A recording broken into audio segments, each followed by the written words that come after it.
અમદાવાદ શહેરમાં 25 અને 26મી જાન્યુઆરીએ કોલ્ડ પ્લે કોન્સર્ટ યોજાવાનો છે। કોલ્ડ પ્લે કોન્સર્ટનો યુવાનોમાં ભારે ક્રેઝ જોવા મળી રહ્યો છે અને આ દિવસે 1 લાખ લોકો નરેન્દ્ર મોદી સ્ટેડિયમમાં કોલ્ડ પ્લે કોન્સર્ટની મજા માણશે। ત્યારે લોકોની સુરક્ષા માટે અમદાવાદ પોલીસે તમામ તૈયારીઓ કરી લીધી છે।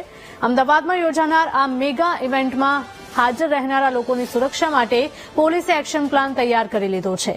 લોકોની સુરક્ષામાં કોઈ ખામી ન રહે તે માટે અમદાવાદ પોલીસની સાથે એનએસજી કમાન્ડો પણ જોડાશે। કુલ 3825 પોલીસ અધિકારીઓ અને કર્મચારીઓ બંદોબસ્તમાં જોડાશે।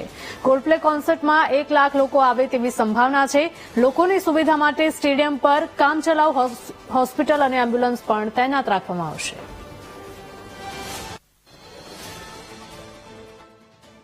નરેન્દ્ર મોદી સ્ટેડિયમમાં કોલ્ડ પ્લેના કોન્સર્ટ થવાના છે। એમાં બંને દિવસોમાં 1 લાખ ફેન મળીને કુલ 2 લાખ ફેન આવવાના છે।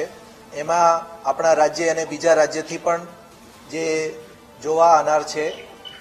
આપણે સુરક્ષાના ધ્યાને જુદા જુદા રેન્કના અધિકારીઓના બંદોબસ્ત લગાવવામાં આવ્યા છે, જેમાં 14 ડીસીપી, 25 એસીપી, 63 પોલીસ ઇન્સ્પેક્ટર કક્ષાના અધિકારી, 142 પોલીસ સબ ઇન્સ્પેક્ટર અને 3581 હેડ કોન્સ્ટેબલ અને મહિલા પોલીસ મળીને કુલ 3825 જેવા પોલીસ અધિકારી અને જવાનો તૈનાત રહેશે।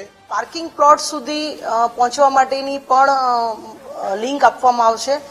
શો માય પાર્કિંગ જે એપ છે એના દ્વારા પાર્કિંગ સ્લોટ બુક કરાવવાથી સીધા એ પાર્કિંગ પ્લોટ ઉપર જવાશે।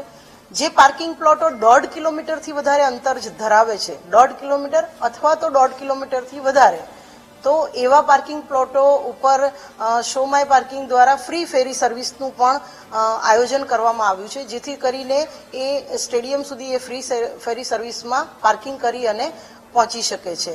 આ જે પાર્કિંગ પ્લોટ છે ત્યાં આગળ પણ કેટલીક ફેસિલિટી પણ રાખવામાં આવશે। તદુપરાંત જો હું વાત કરું કે ગવર્મેન્ટ ટ્રાન્સપોર્ટેશનની, તો મેટ્રો ટ્રેન દ્વારા પણ એની ફ્રીક્વન્સી વધારવામાં આવી છે।